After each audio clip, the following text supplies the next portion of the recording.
আলোচনা করছিলাম ফেরেশতা নূরের তৈরি। তাহলে আমরা যেমন পৃথিবীতে এমন অসংখ্য কিছুর গন্ধ আমরা পাই না, আমাদের যন্ত্র পায় না, অথচ গন্ধ আছে। আমরা যেমন পৃথিবীতে এমন অসংখ্য কিছুর আওয়াজ পাই না, আমাদের যন্ত্র পায় না, অথচ এটার আওয়াজ আছে। ঠিক পৃথিবীতে এমন অসংখ্য আলো আছে যা আমরা দেখি না, আমাদের তৈরি কোনো যন্ত্র দেখে না, কিন্তু কারা দেখতে পায়? আল্লাহর সৃষ্টি জীবরা দেখতে পায়। সেই আলোর একটা আলো নূরের আলো, যা দিয়ে ফেরেশতা তৈরি। তাহলে ফেরেশতারা পৃথিবীতে আছে না নাই? বলেন, ফেরেশতারা এখন এখানে আছে না নাই? রাসূলুল্লাহ সাল্লাল্লাহু আলাইহি ওয়াসাল্লাম বলেন, আল্লাহুম্মা জাআল ফি কলবি নূরা ওয়া ফি লিসানি নূরা ওয়া ফি সামঈ নূরা ওয়া ফি বাসারি নূরা। হে আল্লাহ, আমার কলবে নূর তৈরি করে দেন, আমার চোখে নূর তৈরি করে দেন, আমার জিহ্বায় নূর তৈরি করে দেন, আমার কানে নূর তৈরি করে দেন, আমার ডানে, আমার বামে, আমার সামনে, আমার পিছনে, আমার উপরে, আমার নিচে নূর তৈরি করে দেন। তো নূর কিছু না হলে তৈরি হবে কেমনে? নূর অবশ্যই কিছু, যা মানুষের চোখে তৈরি হতে পারে। দেখে আল্লাহ নবী দোয়া করতেছে, আল্লাহ আমার চোখে নূর তৈরি করে দেন। নূর এমন অস্তিত্বশীল কিছু, যা মানুষের জিহ্বায়, মানুষের কানে তৈরি হতে পারে। দেখে আল্লাহ নবী দোয়া করতেছে, আল্লাহ আমার কানে নূর তৈরি করে দেন। This is something what can be created. এমন একটা জিনিস যা তৈরি করা সম্ভব, যা বাড়ানো সম্ভব। সম্মানিত উপস্থিতি, আপনার চোখের পাওয়ারের কম এবং বেশি যেমন বাস্তব, আপনার কানের শোনার কম এবং বেশি যেমন বাস্তব, আপনার ব্লাড প্রেশারের চাপের কম এবং বেশি যেমন বাস্তব, আপনার চোখে, কানে, শরীরে নূরের কমতি এবং নূরের বেশি তেমন বাস্তব। আমি না বুঝাতে পারলে আমার ব্যর্থতা, কিন্তু যা বলছি তা সত্য, যা বলছি তা বাস্তব। আপনার ব্লাডের সুগার লেভেলের কম বেশি যেমন বাস্তব, আপনার শরীরে নূর হয় বেশি আছে না হয় নাই, আপনার কলবে নূর হয় প্রচুর আছে না হয় একদমই নাই, এটা বাস্তব। তাহলে যাদের কলবে নূর নাই, এগুলো কলব মৃত, মারা গেছে। আপনারা যারা এখানে উপস্থিত হয়েছেন, তাদের কলবে কিছু না কিছু নূর আছে দেখে এখানে উপস্থিত হয়েছে। আর যাদের কলবের নূর একদম নাই, মৃত্যুবরণ করেছে, তারা এখানে উপস্থিত হওয়ারই সৌভাগ্য অর্জন করেন। তাহলে নূর এক অস্তিত্বশীল জিনিস, যা মানুষের কলবে, মানুষের কানে, চোখে, নাকে তৈরি হতে পারে, তৈরি হয়। নূরের আরো বাস্তবতা আপনাদের বলি। আমরা নূরের আলোচনায় আছি ফেরেশতার আলোচনা বোঝানোর জন্য। আমরা যত সৎ আমল করি, কোরআন তেলাওয়াত হোক, জিকির আজকার হোক, সালাত হোক, এই প্রত্যেকটা আমল নূর তৈরি করে। বলেন আল্লাহু আকবার। এবং এই আমলগুলো যে নূর তৈরি করে, তা কখন দেখবেন? পরকালে দেখতে পাবেন। আল্লাহ সুবহানাহু ওয়া তাআলা কোরআন মাজিদে বলছে, ইয়াউমা তারাল মুমিনিনা ওয়াল মুমিনাত নূরুহুম ইয়াসআ বাইনা আইদিহিম। যেই দিন মুমিন এবং মুমিনারা কিয়ামতের মাঠে দেখবে, তাদের নূর তাদের ডানে এবং বামে বিচ্ছুরিত হচ্ছে। বলেন আল্লাহু আকবার। তাহলে দুনিয়াতে আমলের মাধ্যমে আপনি যত নূর অ্যাবজর্ব করেছেন, মোবাইলে যেমন চার্জ 1%, 10%, 50%, 60%, 90%, 100% চার্জ। তো যত চার্জ মোবাইল অ্যাবজর্ব করতেছে, অত চার্জ এখন কাজ করে করে শেষ হবে, কাজ করতে করতে শেষ হবে। তো আপনি দুনিয়াতে আমলের মাধ্যমে, জিকির আজকার সালাত সিয়ামের মাধ্যমে যত নূর আপনার কলবে, আপনার শরীরে অ্যাবজর্ব করতেছেন, এই প্রত্যেকটা নূরের বিচ্ছুরণ আপনি কবরের অন্ধকারে, কিয়ামতের মাঠের অন্ধকারে এবং পুলসিরাত অতিক্রম করার সময় দেখতে পাবেন। আল্লাহু আকবার। আর যদি আপনার আমল না থাকে, তো নূর নাই, তো কবরও অন্ধকার, কিয়ামতও অন্ধকার। চার্জ যেহেতু নাই, তা লাইট জ্বলবে কোথায় থেকে? তো প্রত্যেকটা আমল নূর তৈরি করে। এই মর্মে আল্লাহ সুবহানাহু ওয়া তাআলা কোরআন মাজিদে 2-3টা আয়াত আছে, তার মধ্যে একটা আয়াত পাঠ করলেন। শুধু কি তাই? শুধু কি আমল নূর তৈরি করে? জি না। আল্লাহর বাণী নূর, আল্লাহর দ্বীন নূর। আল্লাহ সুবহানাহু ওয়া তাআলা তার বাণী সম্পর্কে বলেন, তার দ্বীন সম্পর্কে বলেন, ইউরিদুনা লিইউতফিউ নূরাল্লাহ, তারা আল্লাহর নূরকে মিটিয়ে দিতে চায়, মানে ইসলামকে মিটিয়ে দিতে চায়। ওয়াল্লাহু মুতিম্মু নূরিহি, আর আল্লাহ তার নূরকে পূর্ণতা দান করবেন। তাহলে ইসলাম কি বলেন তো? নূর। জোরে বলেন তো, ইসলাম কি? নূর। ঠিক কোরআন, এই কোরআন হচ্ছে নূর। আল্লাহ সুবহানাহু ওয়া তাআলা বলছেন, মা কুনতা তাদরি মাল কিতাব ওয়ালাল ঈমান ওয়ালাকিন জাআলনাহু নূরান নাহদি বিহি মান নাশা। হে আল্লাহর নবী, আপনি জানতেন না ঈমান কাকে বলে আর কিতাব কাকে বলে, কিন্তু আমি আল্লাহ এই কোরআনকে নূর বানিয়ে দিয়েছি। বলেন আল্লাহু আকবার। সম্মানিত উপস্থিতি, তাহলে নূর একটা বাস্তব অস্তিত্বশীল জিনিস। নূর সম্পর্কে আর দুটো কথা। রাসূলুল্লাহ সাল্লাল্লাহু আলাইহি ওয়াসাল্লাম বলেন, তোমাদের প্রতিপালকের নিকটে লাইসা ইনদাহু লাইলুন ওয়ালা নাহার, তোমাদের প্রতিপালকের নিকটে কোনো রাত নাই, কোনো দিন নাই। রাত দিন তোমাদের আপেক্ষিক, তোমাদের প্রতিপালকের নিকটে কোনো রাত দিন নাই। আসমান এবং জমিনের যত অন্ধকার আছে, আশরাকাত লাহু যুলুমাত, আল্লাহর চেহারা যে নূর দিয়ে ঢেকে আছে, হিজাবুহুন নূর লাউ কাশাফাহু লা আহরাকাত সুবহাত ওয়াজহি, যদি আল্লাহ এই পৃথিবী থেকে, আসমান জমিন থেকে নূরকে সরিয়ে নেয়, যে নূর আসমান জমিন এবং পৃথিবীতে বিরাজ করছে, এই নূরকে যদি আল্লাহ সরিয়ে নেয়, এই নূর আল্লাহর চেহারার পর্দা যদি সরিয়ে নেয় আর আল্লাহর চেহারা যদি উন্মুক্ত হয়ে যায়, তাহলে আসমান এবং জমিন আল্লাহর চেহারার তাজাল্লিতে জ্বলে পুড়ে ছারখার হয়ে যাবে। তাহলে নূর এমন একটা অস্তিত্বশীল বিষয় যা আল্লাহর চেহারাকে ঢেকে রেখেছে আসমান এবং জমিন থেকে, আল্লাহর সৃষ্টিজীব থেকে, ফেরেশতা এবং জিন থেকে। এবং আসমান এবং জমিনের যত আলো, সূর্যের আলো, চাঁদের আলো, যত আলো, সকল আলো নূরের প্রভাবে প্রভাবান্বিত। সম্মানিত উপস্থিতি, তাহলে নূর একটা বাস্তব অস্তিত্বশীল জিনিস, যে নূর দিয়ে ফেরেশতারা তৈরি। এবার আসেন ফেরেশতাদের সাথে মানুষের সম্পর্ক। পৃথিবীতে মানুষের একমাত্র প্রকৃত বন্ধু ফেরেশতা, আর পৃথিবীতে মানুষের একমাত্র প্রকৃত শত্রু শয়তান। যে আপনার জমি দখল করে নিয়েছে ও আপনার শত্রু নয়, শয়তান আপনার যত বড় শত্রু। যার ষড়যন্ত্রের কারণে আপনি মনোনয়ন পাননি, ও আপনার অত বড় শত্রু নয়, শয়তান আপনার যত বড় শত্রু। আর আপনি যাকে খুব ক্লোজ, কাছের মনে করতেছেন, আপনার বউ, আপনার ভাই বোন, আত্মীয় স্বজন, ক্লোজ ফ্রেন্ড, এরা আপনার অত ঘনিষ্ঠ বন্ধু নয়, ফেরেশতা যত আপনার ঘনিষ্ঠ বন্ধু। তো পৃথিবীতে মানুষ হয় শয়তানের বন্ধু, না হয় ফেরেশতার বন্ধু। এখন আমরা দেখব যে আমরা আসলে কার বন্ধু।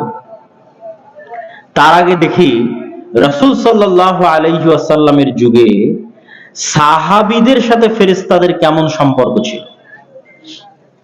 সাহাবীদের সাথে ফেরেশতাদের সম্পর্ক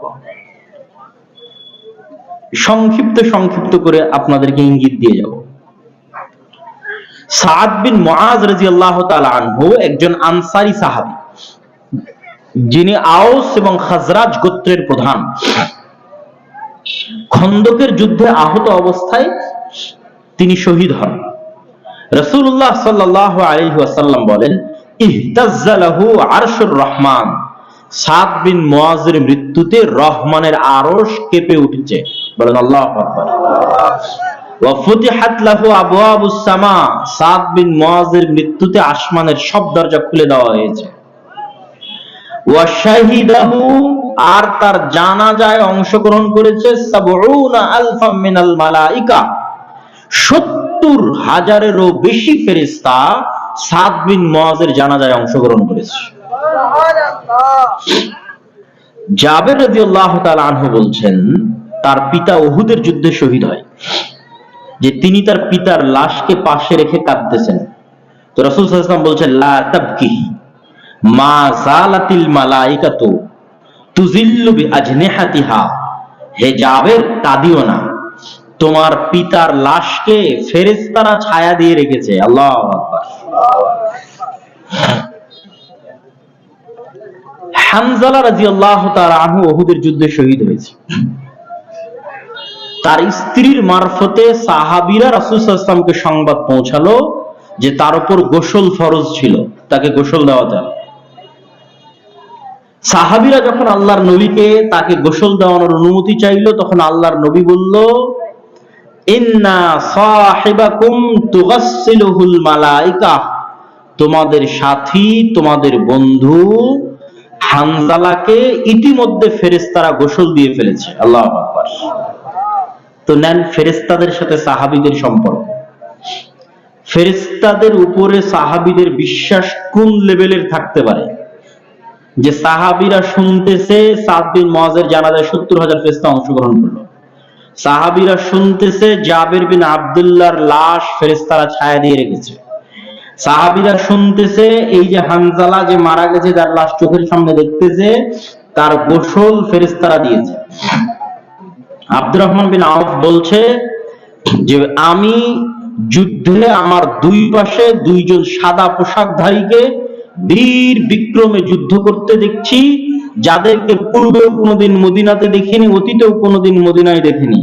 আল্লাহর নবীর সামনে যখন এই ঘটনা বর্ণনা করলাম, আল্লাহর নবী বললেন এই দুইজনের একজন ছিল জিবরাইল আর একজন ছিল মিকাইল। বলেন আল্লাহু আকবার। রাসূলুল্লাহ সাল্লাল্লাহু আলাইহি ওয়াসাল্লামের নিকটে একজন সাহাবী এসে বলছেন, আল্লাহর নবী, আমি একজন মুশরিককে হামলা করার জন্য তার পিছন ধাওয়া করতেছি, পিছন ধাওয়া করতে করতে তার উপর হামলা না করতেই দেখি সে উল্টে পড়ে আহত অবস্থায় আছে, তার শরীর থেকে রক্তপাত হচ্ছে। রাসূল সাল্লাল্লাহু আলাইহি ওয়াসাল্লাম উত্তরে বললেন, সাদাকতা, তুমি সত্য বলেছো, যালিকা মিন মাদাদিস সামাইস সালিসা, এটা ছিল তৃতীয় আসমান থেকে আসা ফেরেশতা। সম্মানিত উপস্থিতি, তাহলে ফেরেশতাদের অস্তিত্ব আর কত বাস্তবভাবে আপনাদের সামনে আমি তুলে ধরতে পারি যে সাহাবীরা কেমন ভাবে ফেরেশতাদের উপর বিশ্বাস রাখত। খন্দকের যুদ্ধ শেষে রাসূলুল্লাহ সাল্লাল্লাহু আলাইহি ওয়াসাল্লাম আয়েশা রাদিয়াল্লাহু তাআলা আনহার ঘরে প্রবেশ করেছেন, অস্ত্র রেখে গোসল করতে গেছেন। তো জিবরাইল এসে বলছে যে ওয়াজাতুমুস সিলাহ নাহনু লাম নাযা, আপনারা অস্ত্র রেখে দিয়েছেন, আমরা তো অস্ত্র রাখিনি। কেন? তো বলে তিনটা ইহুদি গোত্রের বিরুদ্ধে অভিযান পরিচালনা করতে হবে, বানু কুরাইজা, বানু কায়নুকা, বানু নজির। তো আনাস রাদিয়াল্লাহু তাআলা আনহু বলছেন, আল্লাহর নবী আমাদেরকে বললেন, চলো এখনো অভিযান শেষ হয়নি, রেডি হও, খন্দকের যুদ্ধ এখনো শেষ হয়নি, বানু কুরাইজা, বানু কায়নুকা, বানু নজিরের বিরুদ্ধে অভিযান পরিচালনা করতে হবে। ঠিক আছে, অভিযান পরিচালনা করার জন্য সাহাবীরা বের হয়ে গেলেন। আনাস রাদিয়াল্লাহু তাআলা আনহু বলছেন, আমরা যখন বানু কুরাইজা, বানু কায়নুকা, বানু নজির গোত্রের উদ্দেশ্যে বের হচ্ছি, তখন আমাদের সামনে জিবরাইলের বাহিনীর, ঘোড়সওয়ার বাহিনীর ঘোড়ার আঘাতে তৈরি হওয়া উড়ন্ত ধুলা দেখতে পাচ্ছি। বলেন আল্লাহু আকবার।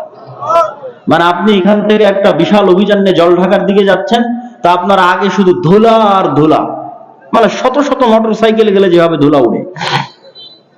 তো আনাস রাদিয়াল্লাহু তাআলা বলছে, আমরা শত শত সাহাবী অভিযান পরিচালনার জন্য এগিয়ে যাচ্ছে, আর আমাদের সামনে ধুলাই অন্ধকার। তো এগুলো যে জিবরাইলের ঘোড়সওয়ার বাহিনী আমাদের আগে পৌঁছে গেছে, তার ধুলা। আল্লাহু আকবার। এগুলো শুধু হাদিসের বর্ণনা দিচ্ছি তা নয়, আল্লাহ স্বয়ং কোরআন মাজিদে ৪-৫ জায়গায় বলেছেন,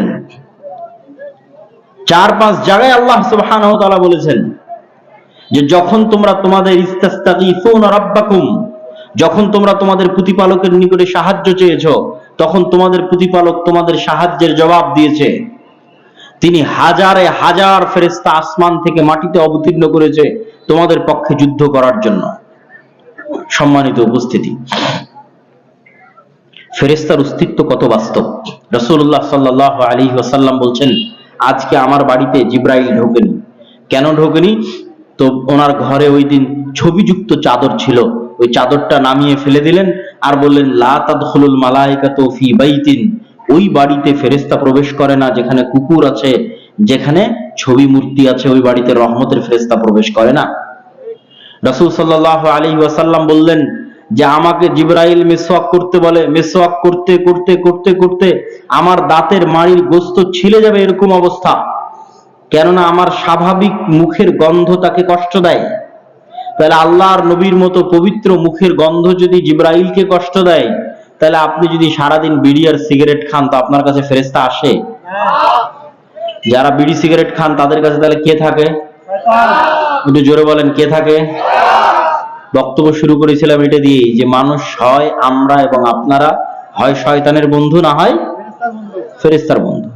হয় আমাদের আশেপাশে ফেরেশতার অ্যাক্সেস আছে, আর না হলে আমাদের আশেপাশে শয়তানের অ্যাক্সেস আছে। যেমন ওয়াইফাই এর অ্যাক্সেস দেন, হটস্পটের অ্যাক্সেস দেন, পাসওয়ার্ড দিয়ে হোক, স্ক্যান শেয়ারের মাধ্যমে হোক, ঠিক আছে? তা আপনি কাকে অ্যাক্সেস দিয়ে রেখেছেন আপনার আশেপাশে? বাড়িতে ঢোকার সময় আপনি বলতেছেন না বা বলছেন, মনে করেন বাড়িতে ঢোকার সময় বলছেন আসসালামু আলাইকুম, তাহলে আপনার বাড়িতে শয়তানকে অ্যাক্সেস দিলেন না ফেরেশতাকে অ্যাক্সেস দিলেন? বলেন। ফেরেশতাকে অ্যাক্সেস দিলেন।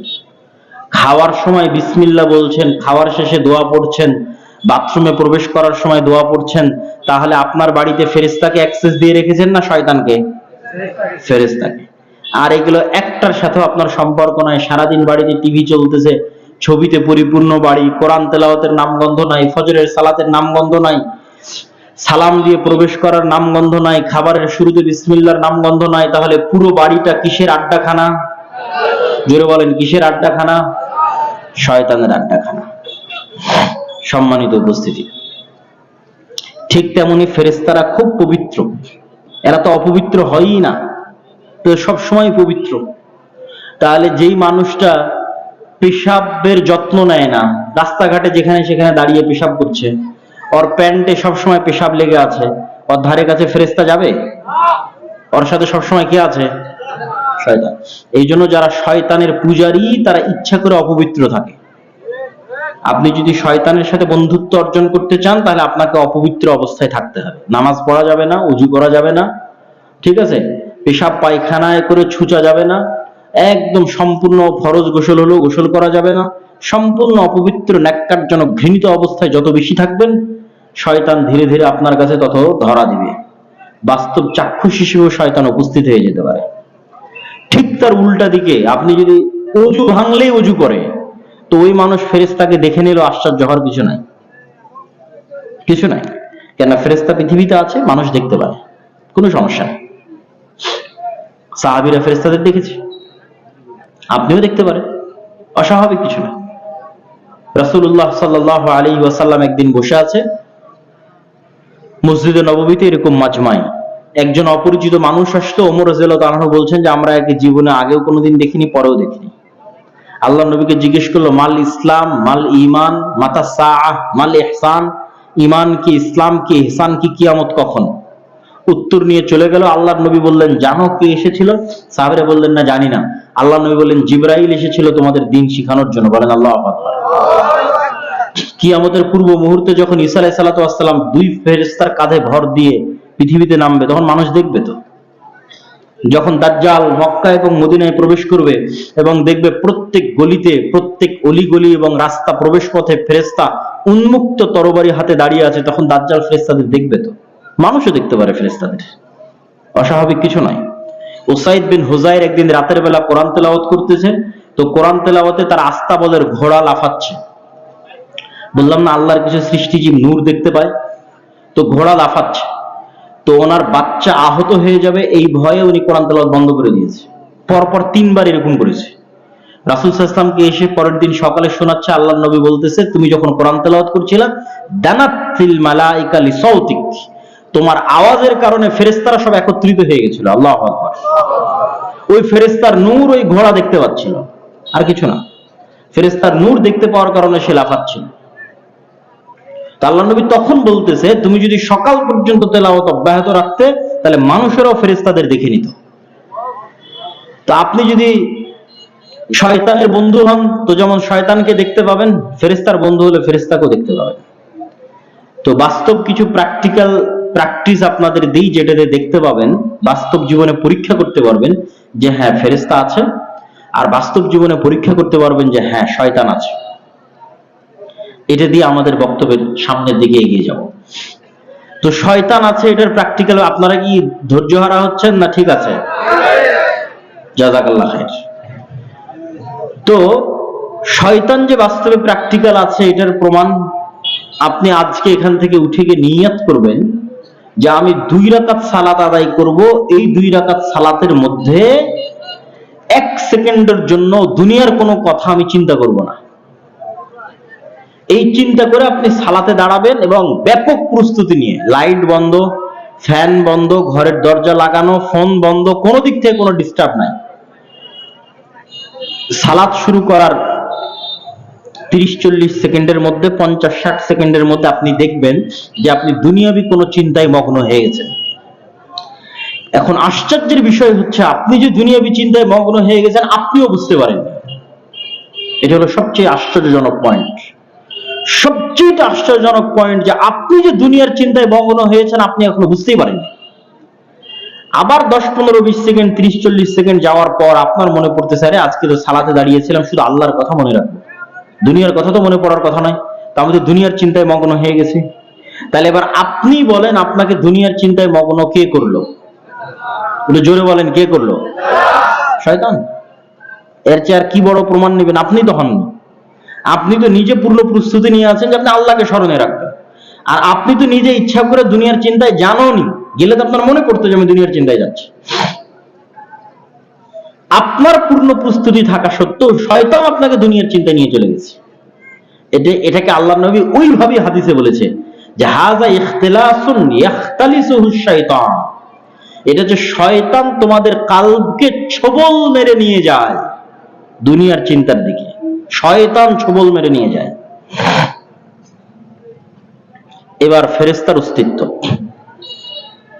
ফজরে ঘুম থেকে উঠার জন্য, না আমি ঘুম থেকে উঠতে পারি না, বাপ মাকে বলেন ঘুম থেকে উঠিয়ে দিবেন, ফোনে অ্যালার্ম দেন যাতে আপনাকে ঘুম থেকে উঠিয়ে দেওয়া হয়। আজ আপনাকে একটা বুদ্ধি শিখিয়ে দিই, কাউকে বলাও লাগবে না, অ্যালার্মও দেওয়া লাগবে না। কেন লাগবে না? এই জন্য যে আমরা বিশ্বাস করি পৃথিবীতে কারা আছে? পৃথিবীতে কারা আছে? এখন এখানে কারা আছে? ফেরেশতা আছে।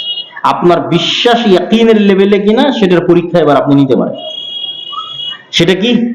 সেটা হচ্ছে আপনার বিমান থাকলে, ট্রেন থাকলে, সৈয়দপুর থেকে বিমান থাকলে, বাস থাকলে, সকালে ভাইভা পরীক্ষা থাকলে, এসএসসি এইচএসসি পরীক্ষা থাকলে, আপনি যেই লেভেলের নিয়ত করেন যে আমাকে এই সময়ের মধ্যে উপস্থিত হতেই হবে, ওই লেভেলের নিয়ত শুধু করবেন একদিন যে ফজরের সালাত আদায় করব। ব্যাস, ফজরের সালাত আদায় করব, এই নিয়তের লেভেলটা হবে বিমান ধরার নিয়তের লেভেলের মতো। পরীক্ষা থাকলে পরীক্ষায় যাওয়ার নিয়তের মতো। এই লেভেলের নিয়ত করে আপনি ঘুমিয়ে যান যে আজ ফজরের সালাতে উঠতেই হবে, যেন আপনার দুবাইয়ের উদ্দেশ্যে বিমান আছে।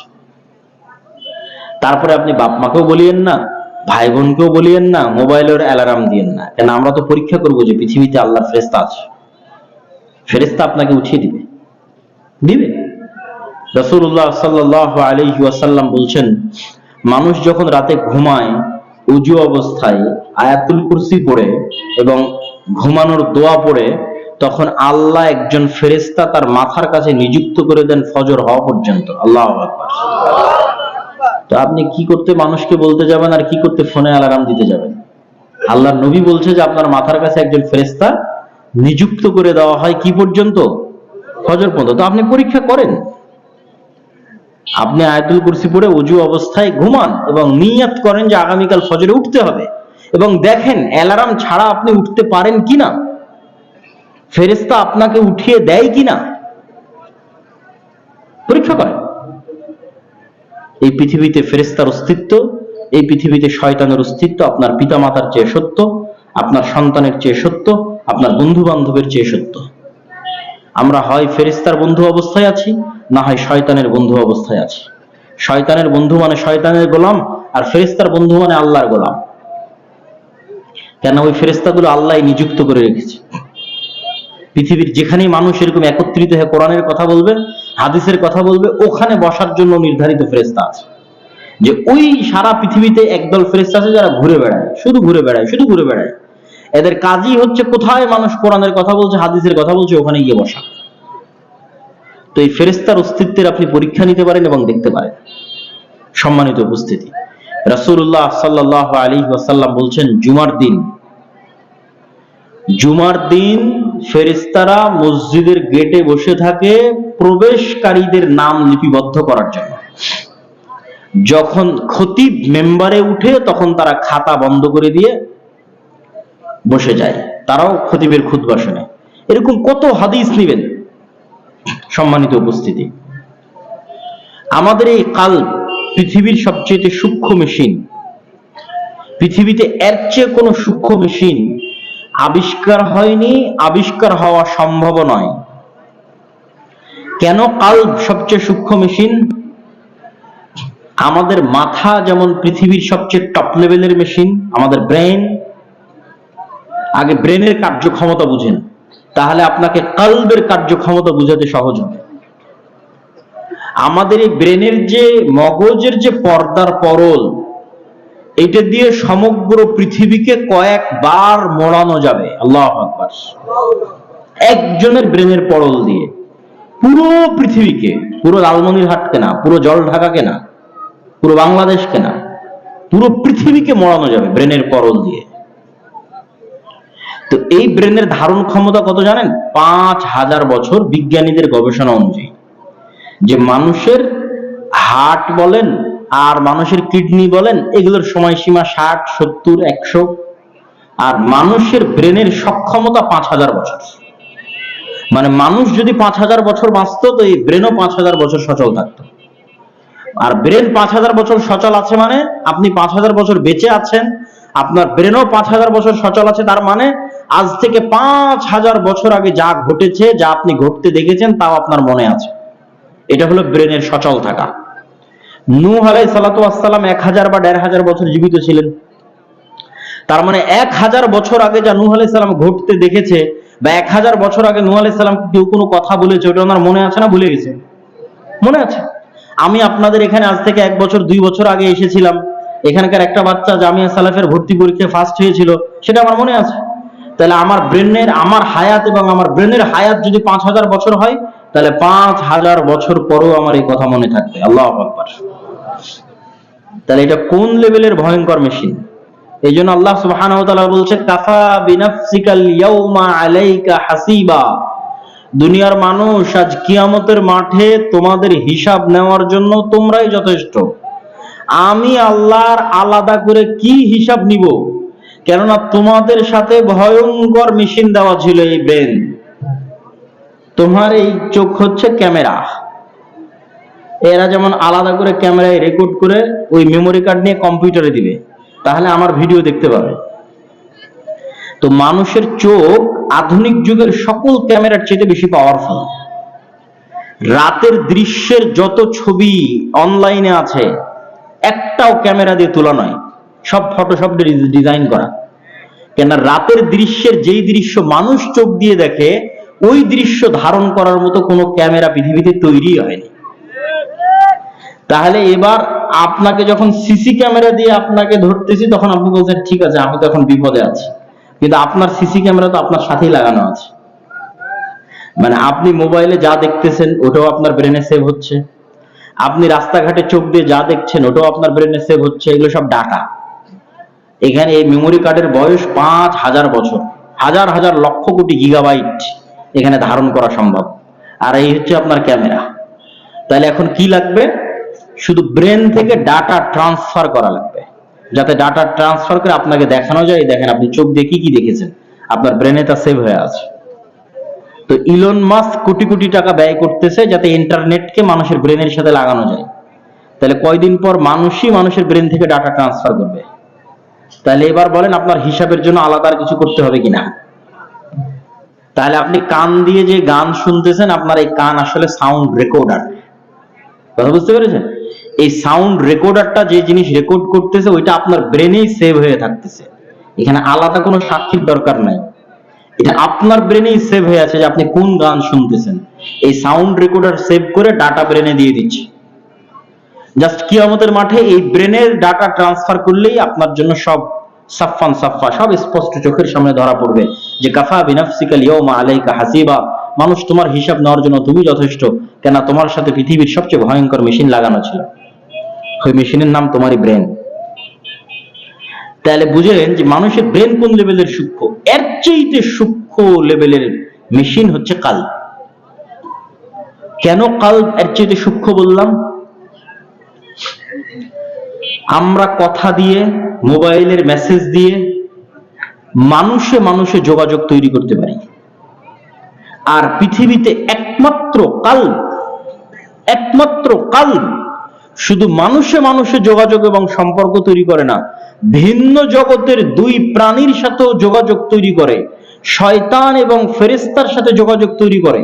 এখানে ফেরেশতা সরাসরি মেসেজ দিতে পারে, শয়তান সরাসরি মেসেজ দিতে পারে। পৃথিবীর একমাত্র আপার লেভেলের সূক্ষ্ম মেশিন যে কানেকশন এবং কমিউনিকেশন, যোগাযোগ তৈরি করতে পারে পৃথিবীতে অস্তিত্বশীল আর দুইটা ভিন্ন জগতের প্রাণীর সাথে, একটা শয়তান, একটা ফেরেশতা। রাসূলুল্লাহ সাল্লাল্লাহু আলাইহি ওয়াসাল্লাম বলতেছে, তোমাদের প্রত্যেক যত অকল্যাণ কথার কথা তোমাদের মাথায় আসে, লাম্মাতুম মিনাশ শয়তান, এই প্রত্যেক অকল্যাণকার কথা শয়তানের পক্ষ থেকে মেসেজ, ওয়াসওয়াসা। আর তোমাদের মাথায় প্রত্যেক যত কল্যাণের কথা আসে, লাম্মাতুম মিনাল মালায়েকা, এটা হচ্ছে ফেরেশতার পক্ষ থেকে ইলহাম। আল্লাহু আকবার। তাহলে এটা হলো পৃথিবীর প্লেগ্রাউন্ডে খেলার মূলনীতি। আমি কোনো ফজিলত বর্ণনা করছি না, আমি কোনো আমলও করছি না, আমি হচ্ছে আপনাকে যে গেমটা পৃথিবীতে চলতেছে এই গেমের নিয়ম বলে দিচ্ছি আপনাকে। আপনি নামবেন ক্রিকেট খেলতে, জানেন না কোথায় মারলে নো হয়, কিভাবে বল করলে ওয়াইড হয়, এটা যদি আপনি না জানেন তাহলে ওয়াইড এবং নো আপনার হবেই, ছক্কা এবং ফোর মারতে গিয়ে আউট হয়ে যাবে। তাহলে খেলার নিয়ম জানাটা কিন্তু অনেক জরুরি, যে আমি যে পৃথিবীতে আছি এই পৃথিবীতে চলতেছে কি, এই পৃথিবী কোন রুলস, কোন রেগুলেশনের উপর দিয়ে ডেভেলপ করা আছে, সে নিয়ম কানুন গুলো কি। এই পৃথিবীর নিয়ম কানুনের একটা বড় অংশ হচ্ছে শয়তান আর ফেরেশতা, যা আপনার সাথে অস্তিত্বশীল, আপনার সাথে কানেক্টেড। যখন আপনি একবার এই নিয়মটা বুঝে যাবেন, তখন অন্তত আপনি সচেতন থাকবেন যে না, আমি এখন যেটা করতেছি এটা আমি, শয়তান আমাকে বলতেছে না আমি করতেছি। এই অন্তত প্রশ্নটা আপনার ব্রেনে তৈরি হবে, তখন ধীরে ধীরে আপনি নিজেকে কন্ট্রোল করতে পারবেন। সম্মানিত উপস্থিতি, আপনাদের ধৈর্যচ্যুতি হওয়ার আগে বক্তব্যের এ পর্যায়ে এসে ঈমান বিল গায়েব, কেন ঈমান বিল গায়েবের উপর ইয়াকিন রাখা জরুরি। ঈমান বিল গায়েবের মাধ্যমে এখন আপনি কল্পনা করেন যে যেই সমস্ত সাহাবীরা স্বচক্ষে দেখতেছে বদরে উহুদে ফেরেশতা নেমে এসেছে যুদ্ধ করার জন্য, যেই সাহাবীরা দেখতেছে হানজালাকে ফেরেশতারা গোসল দিচ্ছে, আপনি কি মনে করেন রোমান আর পারস্যের বিরুদ্ধে যুদ্ধ করতে গিয়ে এই সাহাবীরা দুনিয়াবী শক্তির উপর ভরসা করবেন আল্লাহর সাহায্যের উপর? একটু জোরে বলেন, দুনিয়ার শক্তি না আল্লাহর সাহায্য? আল্লাহর সাহায্যের উপর। কেন? আমাদের ঈমান বিল গায়েব, ইয়াকিনের লেভেলে আছে, স্বচক্ষে ফেরেশতাদের দেখেছে। মুসা আলাইহিস সালাতু ওয়াস সালাম আর বানু ইসরাইল আজকের মুসলমান, আজকের গাজার মুসলমানদের চেয়ে হাজার গুণ বেশি দুর্বল ছিল, কিন্তু মুসা আলাইহিস সালাতু ওয়াস সালামের ঈমান বিল গায়েব ছিল, গায়েবের উপর বিশ্বাসে ইয়াকিন ছিল। এই জন্য আল্লাহ তার হাতের লাঠিকে যখন সাপ বানিয়ে দিলেন, তখন তিনি বুঝলেন যে আমরা স্বচক্ষে যা দেখি তা বাস্তব নয়, নূরের পর্দা দিয়ে ঢাকা আছে, এর বাইরেও ভিন্ন আর একটা জগৎ আছে যেখানে যা ইচ্ছা তাই করা সম্ভব। অতএব ফেরাউনের শক্তি দেখে লাভ নাই, আল্লাহর শক্তির উপর ভরসা করে সামনে আগাতে হবে, কোনো কম্প্রোমাইজ করার সুযোগ নাই। কিন্তু আজকে মুসলমানদের ঈমান বিল গায়েব যখন নাই, তখন মুসলমানেরা মনে করতেছে না আমাকে মূর্তি পাহারা দিয়ে ক্ষমতায় যেতে হবে। কেন? এটা ঈমান বিল গায়েবের কমতি। আল্লাহর শক্তি, আল্লাহর ক্ষমতা, ফেরেশতার অস্তিত্ব, ফেরেশতাদের শক্তি, ফেরেশতাদের সাহায্য সহযোগিতা, এগুলোর উপর যেই লেভেলের ঈমান এবং ইয়াকিন সাহাবীদের ছিল, ওই লেভেলের ঈমান এবং ইয়াকিন আমাদের নাই। এই ঈমান বিল গায়েবের আরেকটা বড় অংশ হচ্ছে ওয়াবিল আখিরাতি হুম ইউকিনুন, পরকালের উপর ইয়াকিন। পরকালের উপর ইয়াকিন কেন দরকার? আপনারা এই যে যতই ঠিক বলেন, যতই আমরা বক্তব্য দিই, আমরা যদি পরকালের উপর ইয়াকিন না রাখি, মুসলমানদের কোনোদিন বিজয় হবে না। পরকালের উপর ইয়াকিন ছাড়া বিজয় সম্ভব নয়। আল্লাহ কোরআনে বলছেন আসহাবুল উখদুদ সম্পর্কে, ওয়ামা নাকামু মিনহুম ইল্লা ইউমিনু বিল্লাহিল আজিজিল হামিদ। শোনো দুনিয়ার মানুষ, এই যে বিশাল আগুনের গর্ত, এই আগুনের গর্তের মধ্যে জল ঢাকার মানুষকে বলা হয়েছে তোমরা এই আগুনের গর্তে ঝাঁপিয়ে পড়ো। পুরো জল ঢাকার মানুষ আগুনের গর্তে ঝাঁপিয়ে পড়েছে। তোমরা কি জানো ওয়ামা নাকামু মিনহুম, তারা কেন আগুনের গর্তে ঝাঁপ দিচ্ছে? কেন তাদেরকে আগুনের গর্তে ঝাঁপ দিতে বাধ্য করা হচ্ছে তোমরা জানো? ওয়ামা নাকামু মিনহুম ইল্লা ইউমিনু বিল্লাহিল আজিজিল হামিদ। এই পুরো এলাকার মানুষকে আগুনের গর্তে ঝাঁপ দিতে বাধ্য করা হচ্ছে শুধু একটা কারণে, যে তারা ঈমান রাখতো আল্লাহর উপর। বলেন আল্লাহু আকবার। তাহলে এখন আপনাকে একটা আগুনের গর্ত তৈরি করে দেওয়া হলো, আপনাকে বলা হলো এখানে ঝাঁপ দিতে। যদি আপনার ঈমান এই লেভেলের না হয় যে এই আগুনটাই জান্নাত, মানে আপনার আখিরাতের উপর ইয়াকিন যে আগুনে আমি ঝাঁপ দিচ্ছি এই আগুনটা কি, একটু জোরে বলেন যে আগুনটা কি? এটা সূরা বুরুজে আল্লাহ ঘটনা বর্ণনা করেছে। মা ছোট বাচ্চাকে সহ আগুনের মধ্যে ঝাঁপিয়ে পড়েছে। কেন? ওদের আখিরাতের উপর ঈমান ছিল ইয়াকিনের লেভেলে, ওরা দেখতে পাচ্ছে আগুন জান্নাত। বলেন আল্লাহু আকবার। এই আগুন জান্নাত। কিন্তু আমরা তো সবাই দুনিয়ামুখী। আমার কাছে আগুন আগুনই, আগুনে জ্বললে তো আমার হাত পা পুড়ে যাবে, অতএব ঈমান ছেড়ে দিয়ে কম্প্রোমাইজ করে বাঁচাই ভালো। এই হলো আজকের যুগের মুসলমানদের ঈমানের অবস্থা। আপনি যদি আমাকেও আজকে বাংলাদেশের রাষ্ট্র ক্ষমতা দিয়ে দেন গণভোট করে, বাংলাদেশের মানুষ কালকে আমার বিরুদ্ধে বিদ্রোহ করবে। বাংলাদেশের সবচেয়ে পরহেজগার মানুষকে যদি দায়িত্ব দেন তবুও করবে। কেন? পুরো বাংলাদেশের মানুষের উপর তখনই ইসলাম প্রতিষ্ঠা করা সম্ভব যখন পুরো বাংলাদেশের মানুষের আখিরাতের উপর ইয়াকিন থাকবে। আখিরাতের উপর ইয়াকিন ছাড়া আপনি পারবেন না। কেননা আজকে আমি যখন রাষ্ট্র ক্ষমতায় যাব, কালকে পৃথিবীর বড় বড় যারা মোড়ল আছে, আমেরিকা বলেন, ইউরোপ বলেন, এরা আমাকে সহযোগিতা করবে না বাধা দিবে? অর্থনৈতিক অবরোধ দিবে। অর্থনৈতিক অবরোধ দিবে, ডলারের লেনদেন বন্ধ হয়ে যাবে, আইফোন আসা বন্ধ হয়ে যাবে। কয়দিন পর দেখবেন আপনার এখানে এলাকায় বিদ্যুৎ নাই, আপনার বাড়িতে এসি চলতেছে না, আপনার ফ্রিজ বন্ধ হয়ে গেছে। পরের দিন জল ঢাকার মানুষ রাস্তায় নেমে বলবে রাখো তোমার ইসলাম, তার চেয়ে আগেই ভালো ছিলাম। কেননা অবিল আখিরাতে হুম ইউকিনুন নাই, আখিরাতের উপর তো ইয়াকিন নাই, দুনিয়ায় তাদের কাছে সবকিছু।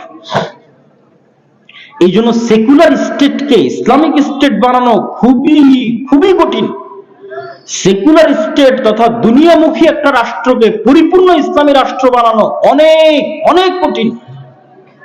আপনি বলবেন তাহলে আফগানিস্তানে ওরা কিভাবে পেরেছে? আফগানিস্তানে পারার কারণ হচ্ছে 40 বছর থেকে যুদ্ধ চলতেছে, চাহিদাই নাই। চাহিদাই যেখানে সীমিত, মানে আফগানিস্তানের মানুষের কাছে কোনো মতে জীবনটা বাঁচলেই তাদের জন্য সফলতা।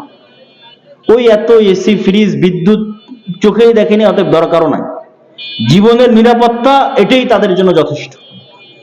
কিন্তু আমরা যেহেতু সেকুলার স্টেট হিসেবে প্রতিষ্ঠিত, ফলত বড় বড় বিশ্বের মোড়লদের সকল সুযোগ সুবিধা আমাদের কাছে আছে। আজকে হুট করে সকল সুযোগ সুবিধা বন্ধ হয়ে গেলে কালকে আপনারা বিদ্রোহ করবেন। গার্মেন্টস এর সব ক্রয় বন্ধ হয়ে যাবে। আপনাদের অত্র অঞ্চলের হাজার হাজার মহিলা গার্মেন্টস আছে, তারাই রাস্তায় নেমে বলবে ইসলাম সরাও। কেননা সে দুনিয়ামুখী দেখেই তো গার্মেন্টসে চাকরি করতে গেছে। সে যদি পরকালমুখী হতো গার্মেন্টসে চাকরি করতে যেত? কখনো যেত না। তাহলে আমাদের আখিরাতের উপর ইয়াকিন নাই। সম্মানিত উপস্থিতি, বক্তব্যের এই পর্যায়ে এসে বলতে চাই, এই যে আজকে এসেছি, 1-2 বছর আগে এসেছিলাম, সারা বাংলাদেশের 600 উপজেলা, আবার কবে আসবো কোনো গ্যারেন্টি নেই। তো আপনারা কি চান যে আমাদের এই আসা যাওয়া এই বছরে একবার এইভাবেই সীমাবদ্ধ হয়ে শেষ হয়ে যাক? যদি এইভাবে না চান, তাহলে আপনাদের একটু হলেও কষ্ট পাওয়া উচিত যে আবার আগামী 1 বছর দেখা নাও হতে পারে, আগামী 2-3 বছরও দেখা না হতে পারে। আমি তো কষ্ট পাই, আমি কষ্ট পাই দেখে বলতেছি। তাহলে আপনাদের সাথে আমাদের সম্পর্কটা থাকবে কোথায়? এই যে এটা, আমি নিজে প্রতি মাসে এই মাসিক আল ইতিসামে 3টা প্রবন্ধ লিখি।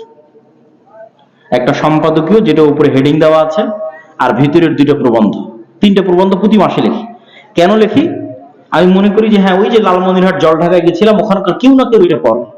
সে কোথায় বছরে আমাকে একদিন দেখেছে, আবার 2-3 বছর কবে পাবে না পাবে, তাহলে প্রতি মাসে যেন তার সাথে আমার যোগাযোগ এবং সম্পর্কটা থাকে।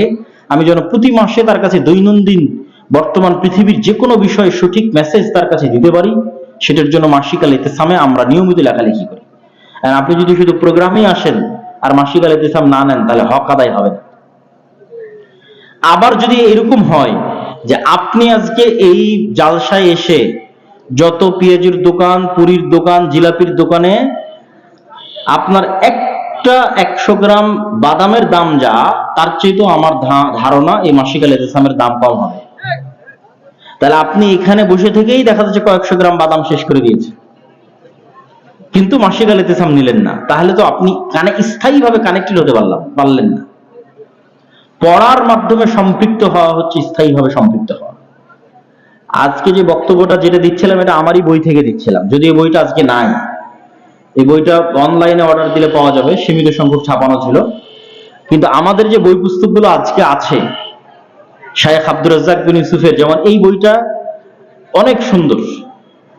সদাচরণ যে আমলে জান্নাত মিলে, বাপ মা, আত্মীয় স্বজন, পাড়া প্রতিবেশী, ইয়াতীম, কার সাথে কেমন, স্ত্রী পুত্র, সবার সাথে কেমন সৎ ব্যবহার করতে হবে, তার উপর লেখা। তো শায়েখ আব্দুর রাজ্জাক বিন ইউসুফের গুরুত্বপূর্ণ বই আছে। উনি আসেনি তার মানে ওনার জ্ঞান আপনার কাছে আসবে না, এটা নয়। উনি তো উপদেশ বইটা লিখেছে এই জন্য যে ওনার যত বক্তব্যে যত হাদিস উনি বলেছেন সব উপদেশ বই জমা করা আছে।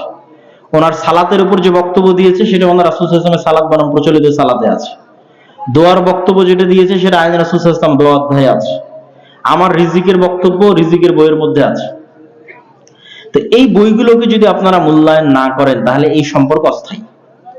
2 নাম্বার, আমাদের সাথে স্থায়ী সম্পর্ক কিভাবে হবে? মক্তব। সারা বাংলাদেশে 600 মক্তব চলতেছে। কুড়িগ্রাম, লালমনিরহাট, নীলফামারীতে অনেক মক্তব ট্রেনিং নিয়ে গেছে। আরো যত মক্তব আছে, আপনার না যাতায়াত খরচ লাগতেছে, না থাকা খাওয়া খরচ দিতে হচ্ছে। যাতায়াত খরচ যদি 600 মক্তবের দিতে পারি, তো আরো 600 মক্তবের দিতে পারবো না? ইনশাল্লাহ পারবো। আল্লাহ ব্যবস্থা করে দিবে, আল্লাহ ব্যবস্থা করার মালিক। কিন্তু আপনাদের উদ্যোগ নিয়ে মক্তবের শিক্ষকদের ট্রেনিং এ পাঠাতে হবে। এই মাদ্রাসার যিনি প্রধান আছে তার সাথে যোগাযোগ করেন। আমাদের অত্র অঞ্চলের যারা দাওয়ায়ে ইলাল্লাহর দায়িত্বশীল আছে তাদের সাথে যোগাযোগ করেন। যোগাযোগ করে স্থানীয় মসজিদগুলোকে মক্তবের ট্রেনিং এ পাঠান। এই বছর রমজানে বাংলাদেশের ইতিহাসে প্রথমবারের মতো মক্তবের, গ্রামের মক্তবের ছাত্রদের নিয়ে টিভিতে রিয়ালিটি শো হবে। সরাসরি রমজানে টেলিভিশন চ্যানেলে প্রচারিত হবে গ্রামগঞ্জের অবহেলিত মক্তবের বাচ্চাদের নিয়ে। বাংলাদেশের ইতিহাসে প্রথম, যেটা আমাদের ব্যয় হবে প্রায় 50-60 লক্ষ টাকা। তো এটা তো আমরা আপনাদের জন্যই করতেছি। সম্মানিত উপস্থিতি, 4 নাম্বার আরেকটা যেটা দিয়ে আপনারা যুক্ত হতে পারেন, যেমন এই প্রতিষ্ঠান যুক্ত হয়েছে, এরকম আর যে কোনো প্রতিষ্ঠান আল জামিয়া সালাফির সাথে মুআদালা করতে পারে। এটাও আমাদের সাথে স্থায়ী যোগাযোগ এবং সম্পর্কের একটা মাধ্যম। 5 নাম্বার, সুদের বিরুদ্ধে আমরা লড়াই করতে চাই। সুদের বিরুদ্ধে কেন লড়াই করতে হবে? আপনাদের ধৈর্যচ্যুতি ঘটাবো না। আর 10 মিনিট যদি আপনারা বসে থাকেন ধৈর্য সহকারে, বক্তব্য শেষ হয়ে যাবে, কিন্তু পরিবেশটা বিশৃঙ্খল করিয়েন না। সুদের বিরুদ্ধে কেন লড়াই করতে হবে? সুদ মানুষকে গোলাম বানায়। বানু ইসরাইলকে ফেরাউন গোলাম বানিয়ে রেখেছিল কারুনের সুদি লোনের মাধ্যমে। কারুন সুদের লোন দিত বানু ইসরাইলদেরকে। সুদের লোন যে নিবে সে গোলাম হবেই। কেন গোলাম হবে? আল্লাহর নবী উত্তরে বলে দিয়েছে। আল্লাহর নবীকে সাহাবীরা জিজ্ঞেস করতেছে, আল্লাহ নবী আপনি সবসময় ঋণ থেকে বাঁচতে চান, আল্লাহুম্মা ইন্নী আউযু বিকা মিনাল মা'সামি ওয়াল মাগরাম, হে আল্লাহ আমি লোন থেকে বাঁচতে চাই, ঋণ থেকে বাঁচতে চাই। আল্লাহ নবী আপনি কেন লোন আর ঋণ থেকে বাঁচতে চান? তো বলে লোন আর ঋণ নেওয়া আর মিথ্যা বলা সমান। যখন থেকে মানুষ লোন নেওয়া শুরু করে তখন থেকে মিথ্যা বলা শুরু করে। ঠিক না ভুল বলেন তো? গ্রামগঞ্জের যে সমস্ত মহিলারা কিস্তি নিয়েছে এদের মিথ্যা বলতে হয় না, হয় না? বলেন। তাহলে লোন নেওয়া শুরু আর মিথ্যা বলা শুরু। আর যখনই মিথ্যা বলা শুরু, মিথ্যা বলে কোনোদিন নেতা তৈরি হবে না। কোনদিন মিথ্যা দিয়ে নেতা তৈরি হবে না। মুসলমানেরা যেন আজীবন আর সত্য বলতে না পারে, এই জন্য মুসলমানদের মধ্যে 2টা নিজাম দেওয়া আছে, 2টা সিস্টেম চালু করা আছে। একটা ডেমোক্রেটিক গণতন্ত্র। গণতন্ত্র এমন এক জিনিস যা একই দলের 2 মনোনয়ন প্রার্থী একজন আরেকজনের নামে মিথ্যা বলবে। তাহলে this is a culture of false, মিথ্যা বলার যে কালচার। এবং মিথ্যা বলার যে অভ্যাস, এটা তৈরি হয় গণতান্ত্রিক রাজনীতির মধ্যে। ঠিক মিথ্যা বলার কালচার তৈরি হয় সুদী অর্থনীতির মধ্যে। লোন নিবেন, মিথ্যা বলতেই হবে, কিস্তি ফাঁকি দেওয়ার জন্য মিথ্যা বলতে হবে। আর যখনই সবাই মিথ্যায় পরিপূর্ণ, তখন প্রকৃত আর কোনো নেতা তৈরি হবে না। তখনই প্রত্যেক মিথ্যুক নেতাকে কেনা বেচা করা যাবে। বুঝেননি মনে হয়? যেহেতু ডেমোক্রেটিক কালচারের মধ্যে এরা মিথ্যা বলে বড় হচ্ছে, তাহলে এই মিথ্যুক নেতাকে ভারত চাইলে কিনতে পারবে না? পারবে না? এই মিথ্যুক নেতাকে আমেরিকা চাইলে কিনতে পারবে না? পারবে না? পারবে। তাহলে আপনাকে যখন একবার মিথ্যায় বাধ্য করে ফেলেছি, তখন আপনাকে কিনা আমার কাছে অন্টুর ব্যাপার। এই জন্য ভারত বলেন, আমেরিকা বলেন, বিশ্ব মোড়লরা কোনোদিন চায় না যে মেরুদণ্ড সোজাওয়ালা সত্যবাদী ন্যায়পরায়ণ কোন নেতার আবির্ভাব হোক। মেরুদণ্ড সোজাকার, যে বলে সত্য করে ন্যায়।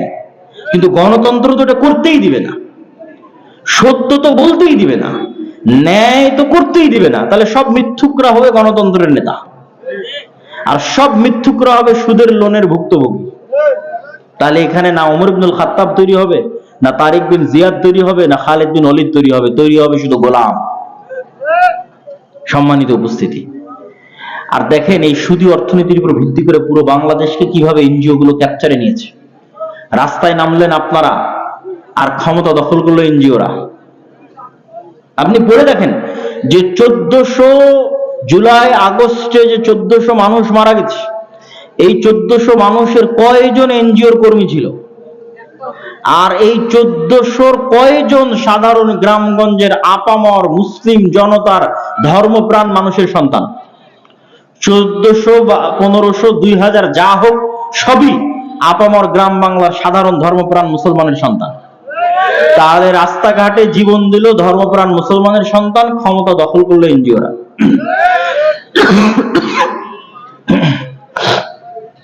এই জন্য শক্তিশালী প্রতিষ্ঠান লাগবে।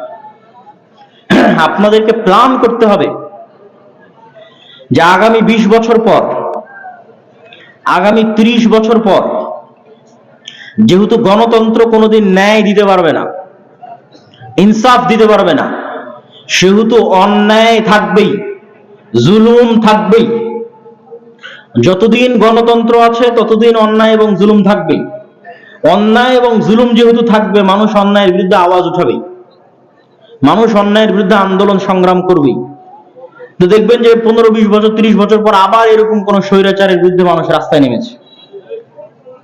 তো আপনাদের কাজ হবে মানুষের মেন্টাল সেটআপকে এমন জায়গায় নিয়ে যাওয়া যে এর পরে যখন কোনো বিপ্লব হবে, সেই বিপ্লবের ফল যেন এনজিওরা না নিয়ে যেতে পারে। এই জন্য রাষ্ট্রের স্টেক হোল্ডারে শক্তিশালী প্রতিষ্ঠান তৈরি করতে হবে। এটার জন্য আমাদের কাজ করতে হবে। শুধু তাৎক্ষণিক ভোট করে আজকেই জিতে গেলাম, এটাই একটা কাজ নয়। রাষ্ট্র ক্ষমতা ইসলাম প্রতিষ্ঠা করার অসংখ্য কাজ আছে, যে কাজগুলোর পিছনে আমরা সময় দিচ্ছি না। শক্তিশালী মিডিয়া লাগবে, শক্তিশালী অর্থনৈতিক প্রতিষ্ঠান লাগবে। সম্মানিত উপস্থিতি, ঠিক মানুষের মধ্যে দাওয়াত দিয়ে এমন একটা কালচার তৈরি করতে হবে যে আমেরিকা এবং ইউরোপ চায় যে তাদের গণতান্ত্রিক কাঠামো টিকিয়ে রাখার জন্য নির্দিষ্ট যে ব্যক্তির উপর রাগ উঠেছে ওকে সরায় দাও, তাহলে মানুষরা ঘরে ঢুকে যাবে। তো নির্দিষ্ট যে ব্যক্তির উপর রাগ উঠেছে উনি চলে গেছে, আগের যে কাঠামো, আগের যে সিস্টেম ওটাই আছে। না জাতীয় সঙ্গীত পরিবর্তন হয়েছে, না সংবিধান বাতিল হয়েছে, যে অবস্থায় ছিল সে অবস্থার উপরই আছে। তাহলে মানুষের মাইন্ড সেটআপ হতে হবে যে পরবর্তী যখন কোনো বিপ্লব হবে, তখন সেটা হুজুগে নয়, যে একজনকে ক্ষমতা থেকে সরাবো এই জন্য নয়, পরিপূর্ণরূপে ইসলাম প্রতিষ্ঠা করার জন্য, আগের কাঠামোকে সম্পূর্ণরূপে উপড়ে ফেলার জন্য বিপ্লব হতে হবে। এবং সেটার জন্য পরস্পরের মধ্যে দাওয়াতি কাজ, ন্যায় এবং সত্যের চর্চা বাড়াতে হবে। ন্যায় এবং সত্য, কেননা ন্যায় এবং সত্যের মাধ্যমে নেতা তৈরি হয়, রিয়াল লিডার তৈরি হয়। আল্লামা ইকবাল বলেছেন, সবক ফিরসে পর সাদাকত কা, শুজাআত কা, আদালত কা লিয়া জায়েগা তুঝসে কাম, দুনিয়া কি ইমামত কা। দুনিয়ার মুসলমানেরা তোমাদের মধ্যে কি নাই? সালাত, সিয়াম, হজ, যাকাত, পরিবার প্রথা, পর্দা, শালীনতা, জিকির, আজকার সব আছে, শুধু তোমাদের মধ্যে নাই ন্যায়পরায়ণতার, সত্যবাদিতা। কেন এই গণতন্ত্র আর এই সুদ তোমাদেরকে না ন্যায় শিখতে দিল, না সত্য বলতে দিল। অথচ তোমাদের নবীরা, তোমাদের আম্বিয়ারা, তোমাদের প্রতিপালক তারা ছিল ন্যায়পরায়ণ সত্যবাদী। কেন ঈমান বিল গায়েবের আলোচনা করতেছি? আমাদের অন্তরে ঈমান বিল গায়েব ঢোকেনি দেখেই আমরা মুনাফিক অবস্থায় আছি। মানে পড়ছি নামাজ কিন্তু বলছি মিথ্যা, আছে মুখে দাড়ি কিন্তু করছি দুর্নীতি, কপালে কড়া পড়ে গেছে কিন্তু মানুষকে দিচ্ছি ধোকা, ওমরা করছি, হজ করছি, কিন্তু OC, DC, SP, AC land, sub registrar হয়ে ঘুষ খাচ্ছি। তাহলে আমরা ইসলামকে একটা আনুষ্ঠানিকতা বানিয়ে ফেলেছি। আমাদের অন্তরে ঈমান ঢুকেনি, আমরা সবাই মুনাফিক।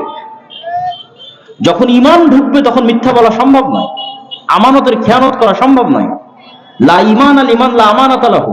আর যখন এইরকম একটা প্রজন্ম তৈরি হয়ে যাবে যাদের ঈমান বিল গায়েব ইয়াকিনের লেভেল, যারা বলে সত্য করে নেয়, এরা কোনোদিন পৃথিবীর কারো কাছে কম্প্রোমাইজ করবে না, মাথা নত করবে না। এদের মাথাকে কেউ কোনোদিন টাকা দিয়ে কিনে নিতে পারবে না। শক্তি এবং ক্ষমতার ভয় দেখিয়ে এদেরকে কেউ কোনোদিন দমন করতে পারবে না। ওদের হাতে প্রকৃত ইসলামী বিপ্লব হবে। সেই প্রজন্ম তৈরি করতে হবে। এবং এই প্রজন্ম তৈরি করার পথে মুসলমানদের সবচেয়ে বড় সহযোগিতা হচ্ছে, এটা বলে বক্তব্য শেষ করব, মুসলমানদের সবচেয়ে বড় সহযোগিতা হচ্ছে সাউন্ড টেকনোলজি।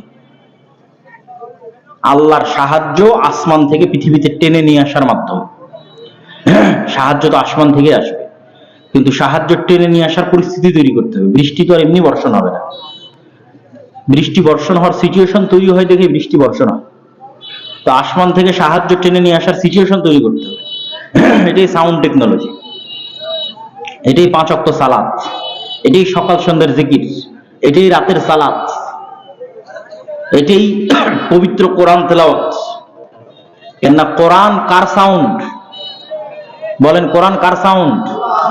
কোরআন হচ্ছে আল্লাহ সুবহানাহু ওয়া তাআলার সাউন্ড, আল্লাহর আওয়াজ। কিয়ামতের পূর্ব মুহূর্তে শহর বিজয় হবে শুধু আওয়াজ দিয়ে।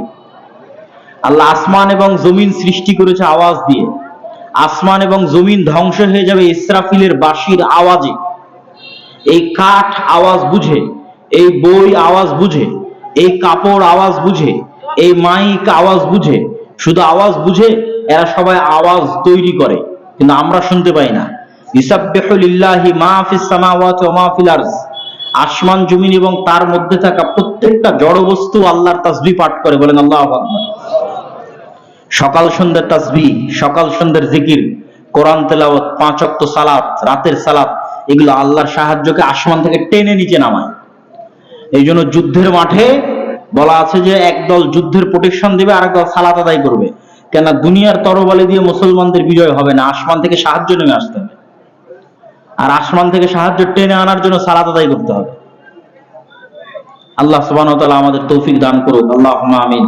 ওয়া আখিরু দাওয়ানা আনিল হামদুলিল্লাহি রাব্বিল আলামিন। বইগুলো সব স্টেজে বা স্টেজের আশেপাশে পাবেন। কেউ কিছু রাস্তায় আছে, আচ্ছা বই রাস্তায় আছে, কেউ কিছু না নিয়ে গেলেও